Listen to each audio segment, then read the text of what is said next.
할렐루야. 조금만 더 강한 소리로 할렐루야. 성령 하나님께서 오늘 우리 안에 있는 그 모든 감각을 깨우시기를 소원합니다. 내 안에 있는 촉각도 후각도 미각도 그리고 모든 감각도 다 하나님께서 강권적으로 깨워주셔서 그 감각이 하나하나가 살아 움직여 우리 성령 하나님을 경험하기를 원합니다. 우리 안에 역사하시는 하나님, 분명 살아계셔서 지금 이 자리에서 바람과도 같이 일하시는 그 성령 하나님을 우리가 만나고 경험하기를 원합니다. 그리하여 우리의 삶 가운데에 얽혀져 있던 것들이 풀려지는 역사가 있게 하여 주시고 또 막혔던 것들이 허물어지는 역사가 있을 줄 믿습니다.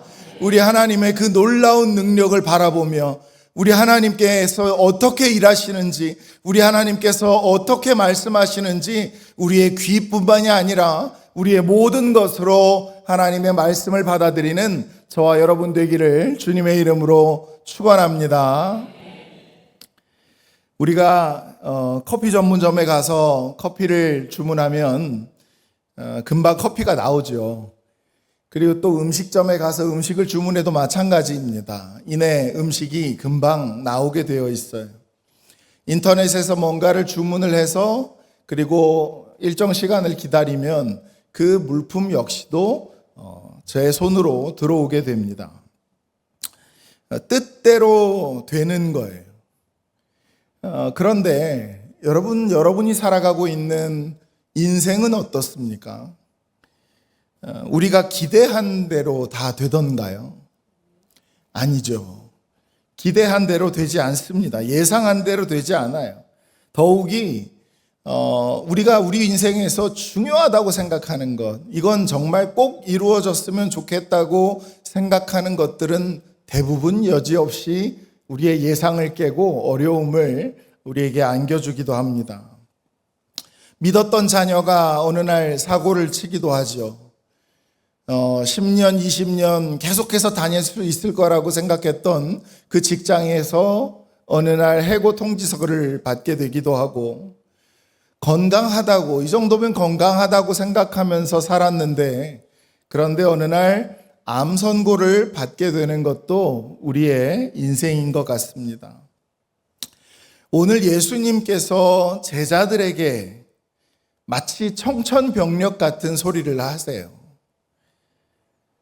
전혀 예상하지 못한, 요만큼도 요즘 아이들 말로 1도 생각해 보지 못한 그런 예수님의 죽음에 관련된 말씀을 그들이 듣게 된 것입니다. 1절에서 3절까지 한번 같이 말씀 보도록 하겠습니다. 시작. 너희는 마음에 근심하지 말라. 하나님을 믿으니 또 나를 믿으라. 너희에게 일렀으리라.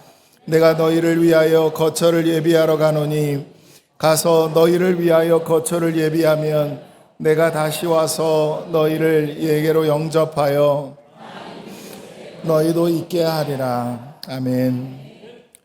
예수님은 제자들이 놀랄까 봐 걱정하셨던 것 같습니다. 그래서 이 제자들에게 너희가 걱정하거나 근심할 일이 아니다라고 다독거리면서 이야기를 해주고 계세요. 내가 너희를 위하여 거처를 예비하러 간다.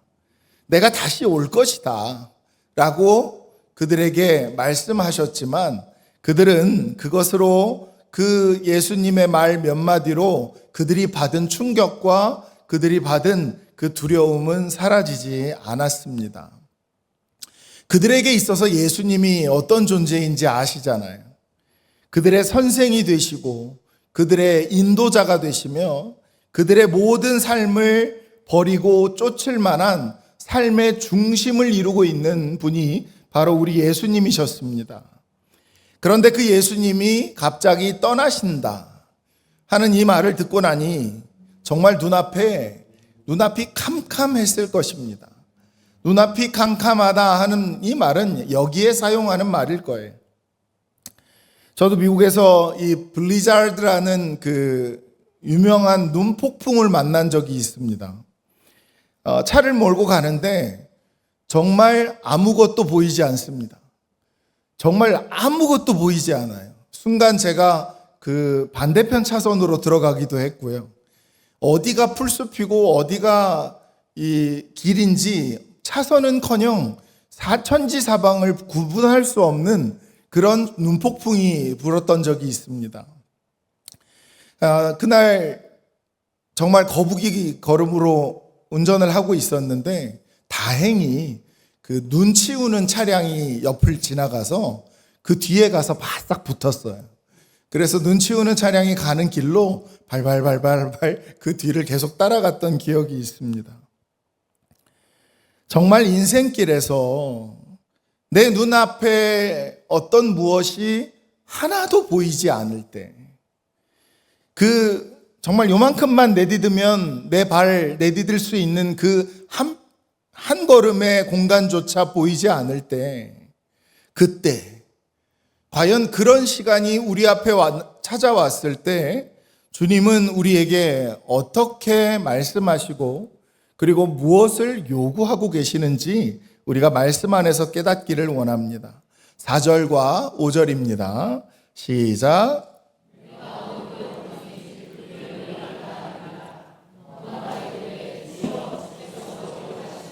우리가 알지 못하거늘 그 길을 어찌 알겠사옵나이까.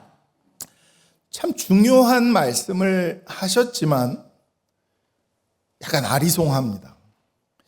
내가 어디로 가는지 그 길을 너희가 안대요. 제자들은 지금 예수님이 선언하신 이제 나 십자가에 달려 죽을 것이다 라고 선언하신 그 이후로 하시는 말씀마다 다 이해가 잘 가지 않습니다. 당혹스럽고 어렵고 앞이 보이지 않는 상황에서 그 상황 속에서 자신들에게 하시는 말씀이라는 것이 내가 어디로 가는지 너희가 이미 알고 있다라는 거예요. 그러니 도마가 참지 못하고 주님, 지금 도대체 무슨 말입니까? 주님이 가시는 곳이 어디인지 우리가 어떻게 합니까? 라고 질문을 하죠. 그것에 대한 대답이 우리가 잘 알고 있는 유명한 말씀입니다. 6절과 7절입니다. 예수께서 이르시되 내가 곧 길이요 진리요 생명이니 나로 말미암지 않고는 아버지께로 올 자가 없느니라. 너희가 나를 알았더라면 내 아버지도 알았으리로다. 이제부터는 너희가 그를 알았고 또 보았느니라. 아멘. 그 길이 어디입니까? 도마가 물어보니까 그 길은 바로 너희가 알고 있는 길인데 바로 그게 나야. 바로 그게 나란다. 내가 곧 길이고 내가 곧 진리고 내가 곧 생명이야. 예수님께서 하신 이 말씀을 제자들은 아마 다 이해하지 못했을 것입니다. 그러나 주님은 앞으로 이 제자들이 살아가면서 반드시 붙들고 나아가야 할, 그들이 깨닫고 알지 못하면 안 될 아주 중요한 말씀을, 그 진리를 길로서 제시하면서 말씀하고 계시는 것입니다. 나 예수 그리스도가 너희의 길이다. 너희는 그 길을 따라와야 한다. 그 길은 진리의 길이고 그 길은 생명의 길이다. 예수님은 여기까지 말씀하신 후에 좀 더 설명을 붙여주세요. 그런데 나를 알았다면 내 아버지도 알았으리라. 이제부터는 너희가 그를 알았고 또 보았느니라. 예수님의 알쏭달쏭한 말씀을 던진 후에 이 부분부터는 예수님께서 약간 넓게 예수님의 말씀을 넓혀가시면서 말씀하십니다. 자신과 아버지의 관계를 우리에게 알려주시는 거죠. 자, 10절과 11절에 가면 아버지 하나님께서 내 안에 있고 또 내가 그 안에 있다 하는 말씀을 하세요. 마치 언뜻 들으면 제자들에게 삼위일체의 그 이론을 말씀하시는 것 같은 그런 표현을 주시지요. 그리고 이 말씀을 이렇게 던지시는 데에는 다 이유가 있었던 것입니다. 왜냐하면 우리가 알고 있는 대로 예수님은 떠나시지만 그러나 그 예수님이 떠나신 그 자리에 보내실 분, 바로 보혜사 성령님 그분이 우리 안에 거하실 것이라고 말씀할 것이기 때문입니다. 우리 16절과 17절도 같이 한번 읽어보길 원합니다. 시작. 내가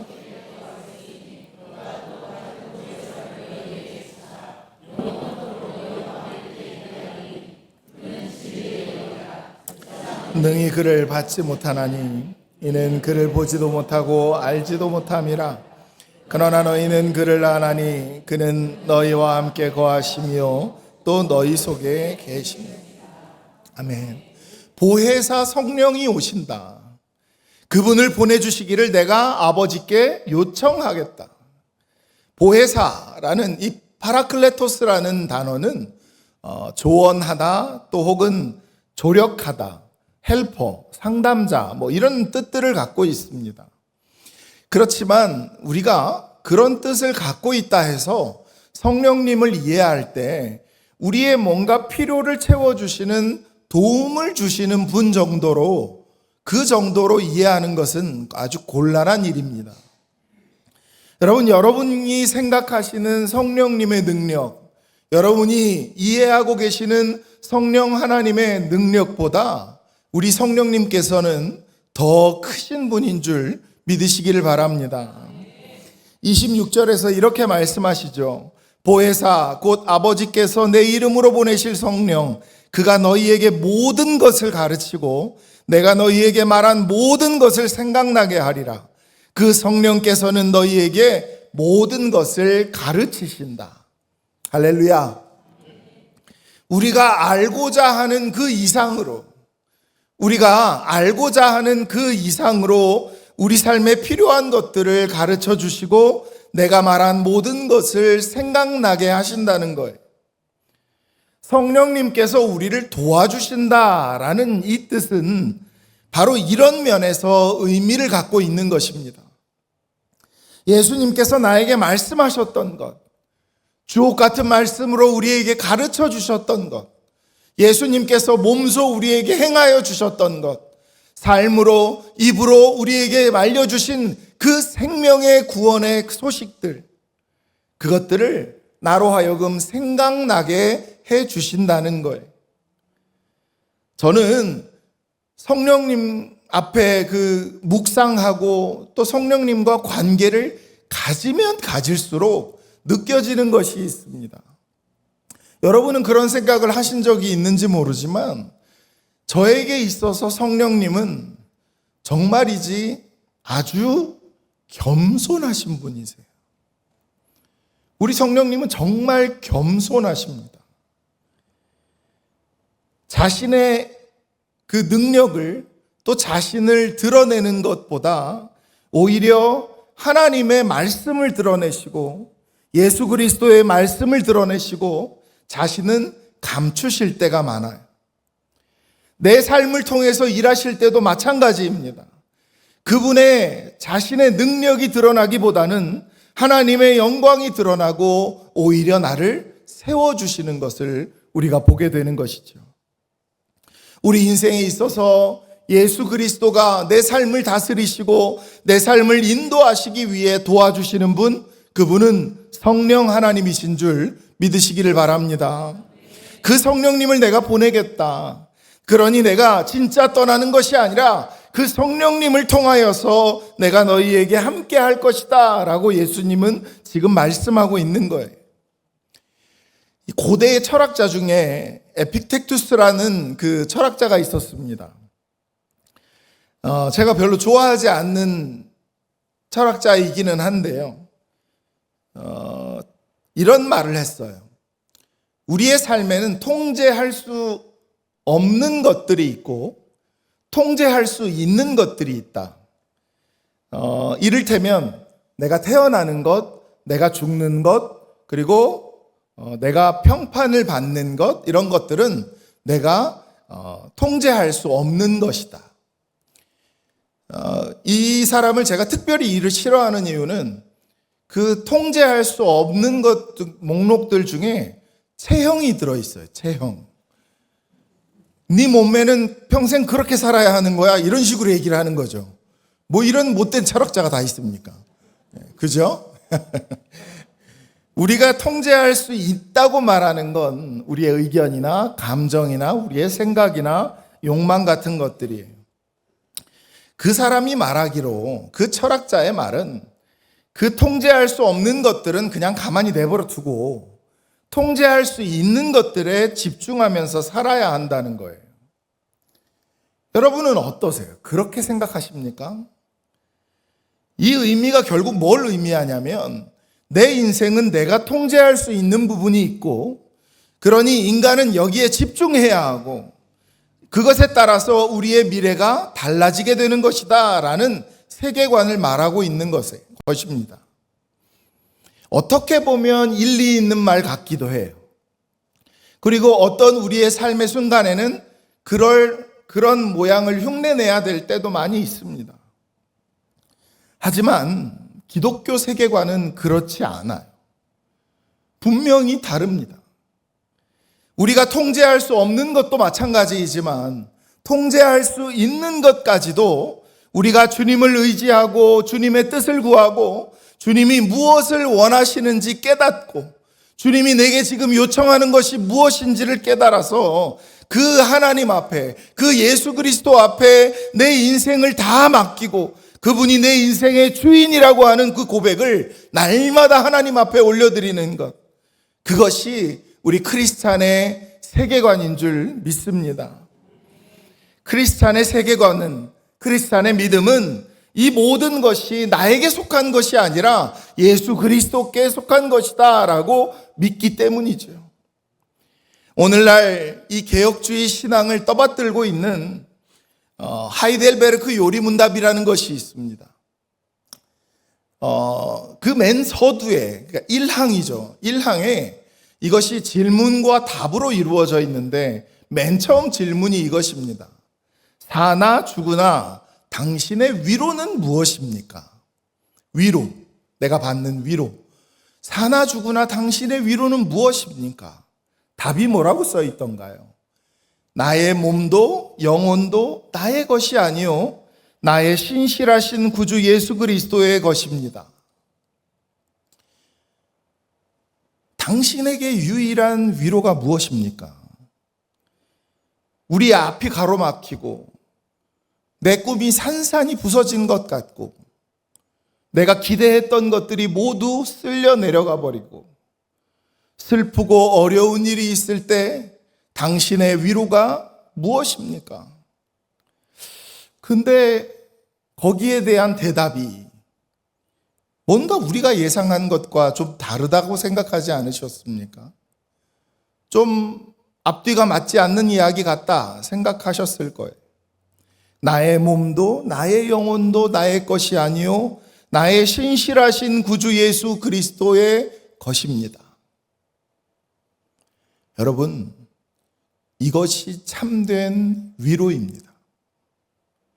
이것이 참된 위로예요.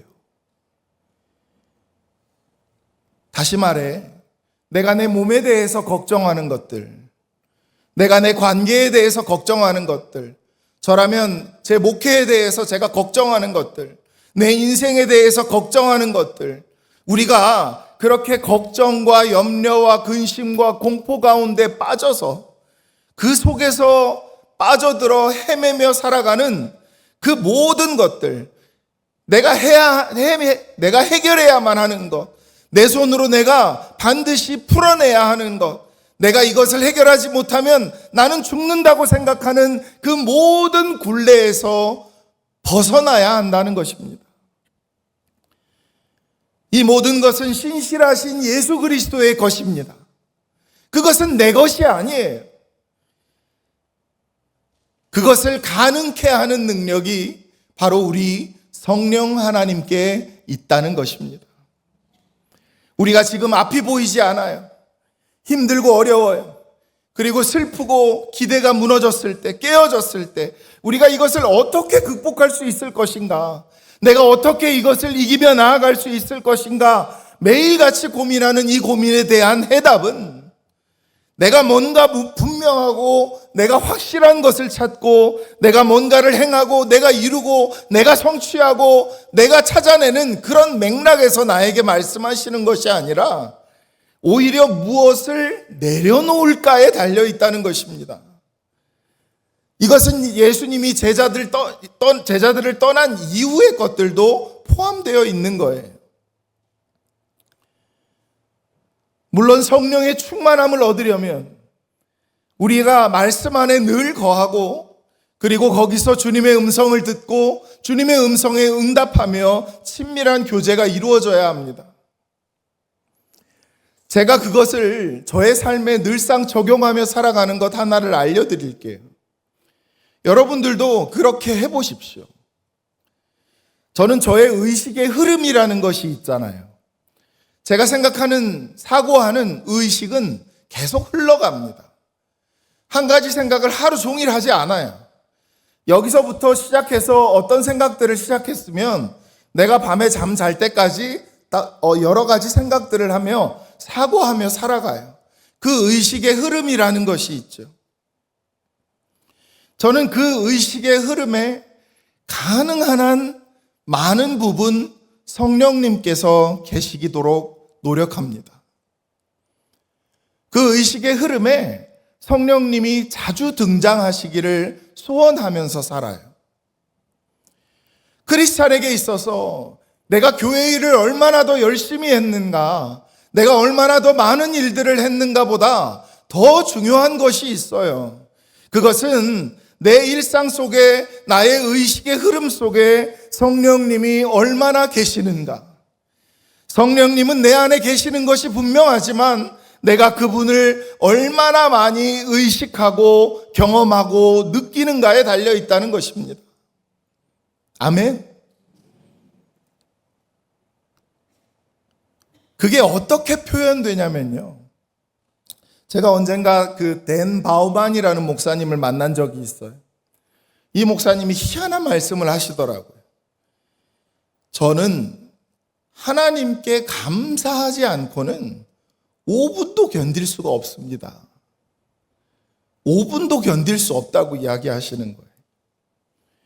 주님께서 매 순간, 매 시간, 매 분초마다 나에게 베풀어 주시는 그 하나님의 은혜는, 그 감사의 조건들은 너무나 많기 때문에 나는 그분 앞에 5초마다 5분마다 참을 수 없이 감사의 제사를 올려야 한다는 것이에요.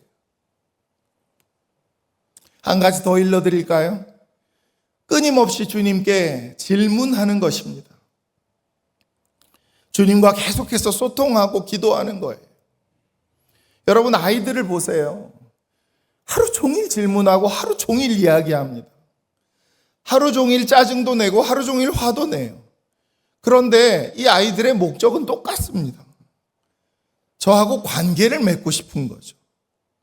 지도 다 알고 있는 질문 또 해요. 또 묻고 또 묻고 또 얘기하게 하고 또 붙잡고 또 해요. 오늘은 저보고 같이 놀재요. 그래서 제가 뭐하고 놀까 그러니까 아빠가 생각하래요. 그냥 무조건 저하고 관계 맺는 것이 그의 소원인 거예요. 하나님, 저는 제가 오늘 누구를 만나고자 하는 약속이 있으면 하나님, 제가 그 사람을 만났을 때 하나님, 내가 어떤 말을 하기를 원하십니까? 하나님, 나를 어떤 도구로 사용하시려고 그 약속을 만드셨나요? 하나님, 내가 어떻게 하나님의 음성을 들으며 그에게 말을 해야 할까요? 그런 질문들을 계속해서 하나님 앞에 올려드리고 그것이 하나님과 저 사이에 기도가 되는 것입니다. 우리의 인간적인 계획, 우리의 인간적인 기대, 생각, 계획, 이 모든 것들이 내가 원하는 대로 이루어지지 않고 무너져 버리고 파괴되고 쓰러져 버렸을 때, 그때 그 사건들을 통하여서 내 삶의 진정한 주인이 누구인지, 내 삶에 성령께서 어떻게 역사하시고 어떻게 행하시는지를 우리는 경험할 수 있다는 것입니다. 저도 그 눈폭풍 안으로 들어가 보니 정말 앞을 볼 수가 없더라고요. 제가 어디로 가야 하는지를 알 수 없었습니다. 안 보이니 한 치 앞도 나갈 수 없고 정말 길을 잃어버리고 방향타도 잃어버리고 이정표도 잃어버렸습니다. 그런데 여러분, 바로 그러한 어디로 가야 될지 모를 때, 우리의 눈이 완전히 감겨버린 것 같은 그때, 그 순간이야말로 우리가 하나님의 음성을 들을 때인 줄 믿습니다. 그때가 바로 하나님이 나에게 무엇을 원하시는가를 집중해서 고민해야 할 때인 것이고, 그때가 바로 기도해야 할 때인 것이고, 그때가 바로 주님을 발견할 수 있는, 주님의 뜻을 발견할 수 있는 때인 줄 믿습니다. 여러분에게는 어떤가요? 여러분이 지금 맞닥뜨리고 있는 상황에서는 어떻게 하나님께서 그것을 나타내고 계신가요? 성령님이 내 안에 충만할 때, 여러분, 그때 우리는 살 수 있는 거예요.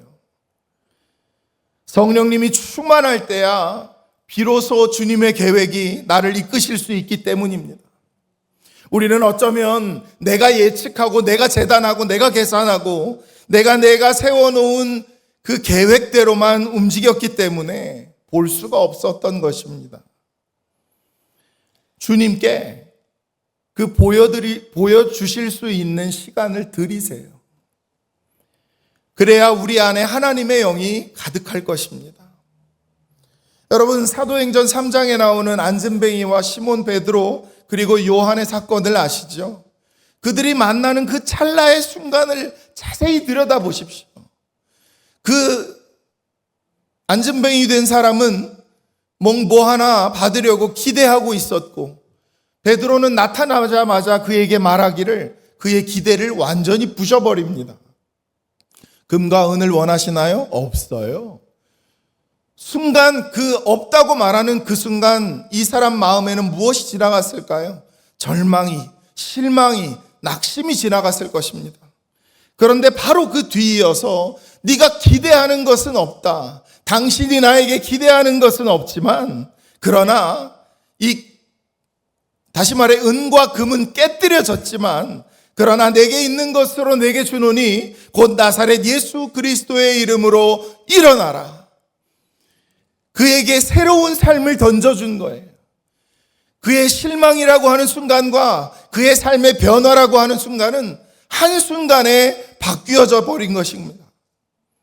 그는 기대하지 않았던, 그는 상상할 수도 없었던 바로 그 시간이 하나님의 역사하심을 통하여 이루어졌던 것이지요. 저는 얼마 전에 한 젊은이를 만나서 그런 이야기를 나눈 적이 있습니다. 꽤 오랫동안 온라인 예배를 드리셨대요. 우리가 아는 대로 이 팬데믹 상황이기도 했고, 또 이런저런 이유가 있어서 집에서 계속 예배를 드렸다고 이야기했습니다. 그런데 온라인 예배를 드리면서 자기가 경험하게 된 것을 저에게 이야기하더라고요. 집에서 예배를 드리니까 이게 내 집이고 내 마음대로 할 수 있더라는 거예요. 내가 편한 대로, 내가 원하는 대로 하게 되고, 그렇게 하다 보니 authority라고 하죠. 권위. 이 예배의 권위가 나에게 있더라고. 그 권위가 나에게 있더라고 이야기하더라고요. 내 집은 내가 하고 싶은 대로 할 수 있는, 다시 말하면 그 공간 안에서는 나는 신이더라는 거예요.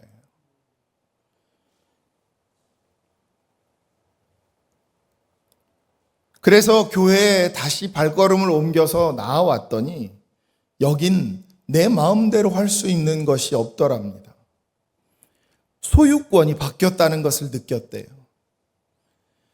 예배 시간에 눕고 싶다고 지금 누울 수 있습니까?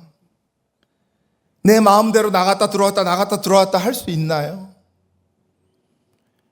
이 어너십이라고 하는 소유권이 나에게 있었는데 주님께로 옮겨갔다고 이야기를 하더라고요. 그런데 목사님, 계속 그렇게 매주 나오다 보니까 이젠 집보다 교회가 더 편하더라고요. 그렇게 고백했습니다. 여러분, 지금 저는 오해하지 마세요. 온라인 예배와 오프라인 예배에 대해서 말씀드리려는 것이 아닙니다. 우리의 모든 상황, 우리 인생에서 우리가 만나게 되는 그 모든 상황에서 내가 편한 것, 내가 평안한 것, 내가 계획한 것, 내가 내 마음대로 할 수 있는 것, 우리는 거기로부터 편안함이 온다고 믿어요. 내가 파악할 수 있는 것, 내가 분석할 수 있고 정체를 깨달을 수 있는 그곳에서 나는 편안함을 찾을 수 있노라고 착각하면서 살아간다는 것입니다. 그러나 여러분 꼭 기억하십시오. 하나님이 그 성령 하나님께서 내 안에 들어오셔서 그리스도가 내 안에 주인이 되시고 그분이 나의 삶을 이끌어 가시고 그분이 나의 삶을 장악하실 때 비로소 진정한 평안이 거기에 있는 줄 믿습니다. 그 평안을 누리는 것이 크리스찬의 삶인 것이죠. 오늘 예수님께서 성령님에 대해 이야기하시기를 이제 27절에서 이렇게 말씀하십니다. 시작.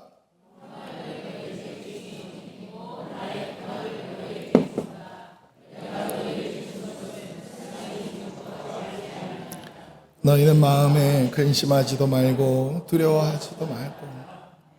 아멘.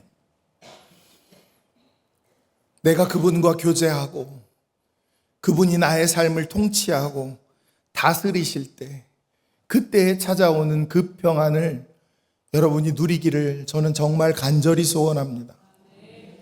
그 평안이 진짜 평안인 거예요. 오늘 예수님께서 우리에게 말씀하신 것은 이것입니다. 너희가 성령 안에서 충만하라.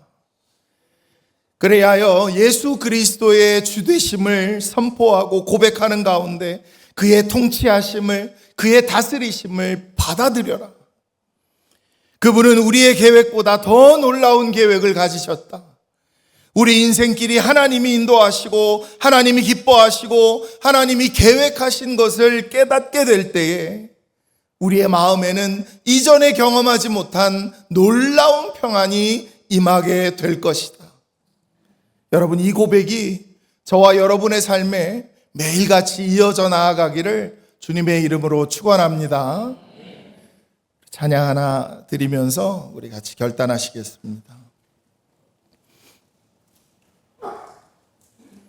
제가 2절의 가사를 조금 바꾸어 놓았는데요. 가사를 보시면서 찬양하시겠습니다.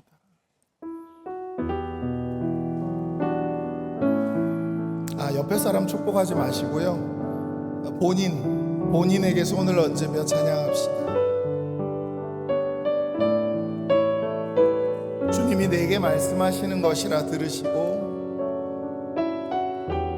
전주가 조금 길지만 그래도 기쁜 마음으로 찬양합시다. 평안을 너에게 주노라. 세상이 줄 수 없는, 세상이 알 수도 없는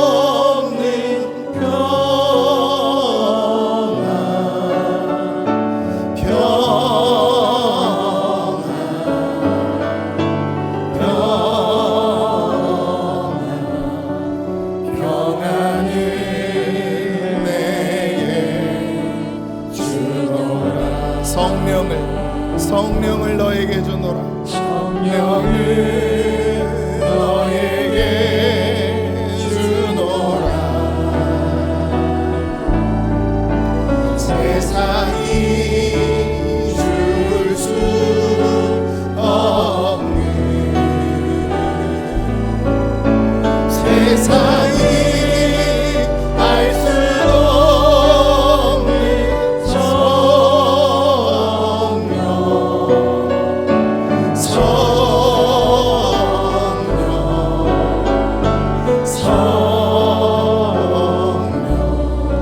성령을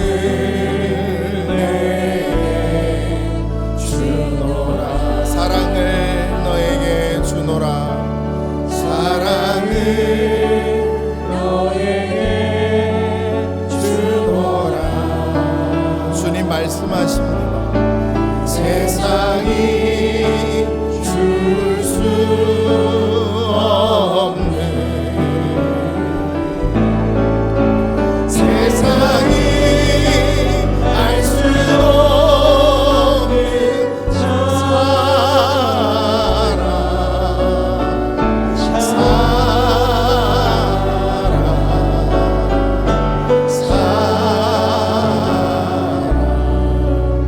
사랑을 내게 주노라. 마음을 모아 기도합니다. 주님, 나의 삶에 눈이 가리워서 한 치 앞도 내다볼 수 없는 눈먼 인생이 되었습니다.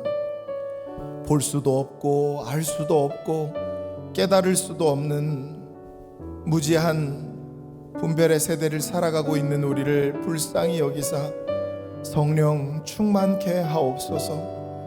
우리의 인생이 세상이 주는 두려움과 근심이 변하여 평안이 되게 하시고, 나아가 나를 향한 주님의 계획을 깨달을 수 있도록 은혜 베풀어 주시옵소서. 나의 삶이 성령 충만의 증거가 되게 하시고 주의 평안과 역사하심을 세상에 알리는 귀한 인생이 될 수 있도록 하나님 내게 은혜를 베풀어 달라고 주여 한번 부르시고 합심으로 뜨겁게 기도하며 나아가십시다.